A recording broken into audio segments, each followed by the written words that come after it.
Hey folks, hope you're all well. In this video I'm going to talk about 3 symptoms of my invisible illness. So if you're interested, keep watching. Here it is.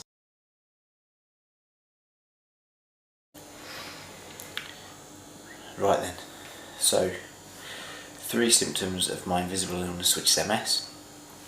And where to begin? Probably the first one I'd say is probably my eyes.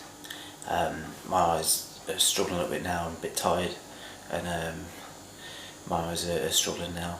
I had optical neuritis. That was my first lapse, if you want to call that, and I went completely blind in one eye, and that happened over the course of 2 days, and it went completely blind, and I didn't get any treatment for that eye. I then had my secondary lapse, which I got diagnosed from, and that was starting to go blind in the other eye, and I got on a course of steroids, which then brought that eye back, and then also helped the other eye recover. So I have ongoing problems with my eyes, and even now to this day still got problems.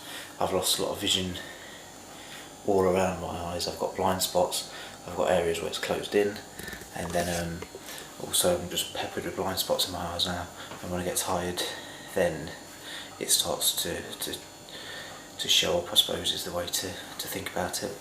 But that's my number one invisible symptom, because nobody would know. My eyes don't look any different.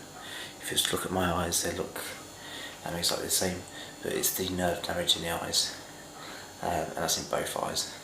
I was actually left colourblind in this eye after that first lapse,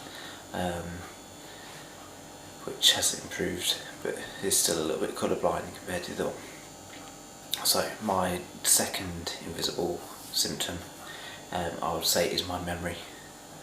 I do have a lot of problems with my memory, and over time I've learned to cope with these, and yeah, I've got techniques that I use to work with memory, and that is a difficult one, because some days are a lot better than others.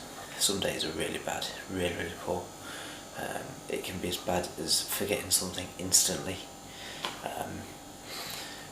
and that happens all the time, throughout the day, every day, and it's something that you grow used to, and you have ways of coping with. If I want to remember something, I've got to put a lot of effort into remembering it. There's certain things that I know that I'll forget because of the scenario, and I think it's what you'd consider to be short-term memory. Mine is gone.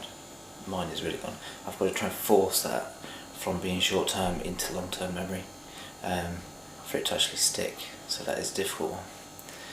But that's something that, even though it's invisible, I think is probably one of the more obvious ones. If you're with me day to day, it will soon become apparent. But that's my invisible symptom number 2. And then my symptom number 3 is my legs. I've got legs, and they frickin' hurt, man. Pain all the time. I wake up after a good night's sleep and my legs don't really want to work very well. They move okay, they work okay, they're very slow. I have feeling in my legs. I did lose that once. I had a relapse and actually lost feeling from the knees down. Just had tingling, vibration, and my legs work absolutely fine. I don't really have a lot of balance problems, and I don't have drop foot, anything like that. They work absolutely fine, but I have continuous pain in my legs. I've got pain when I'm relaxed, I've got pain when I'm moving. It's a different pain for each one. So if I sit down, I have a moment of the pain going away, and then the new pain comes, the relaxing pain. So I have to then get up and move for that pain to ease off, and then you get the pain when you're moving, and I have that pretty much all the time now. It's very rare that I don't have that pain, so I do get that quite often. So that's my invisible symptom number 3. My legs work. They can be slow in the mornings, take a bit of waking up. I don't know what it is, it's just they don't want to move very fast, and then there's pain with that as well. It's almost like you have certain muscles that aren't working, so it means it's more difficult moving the leg.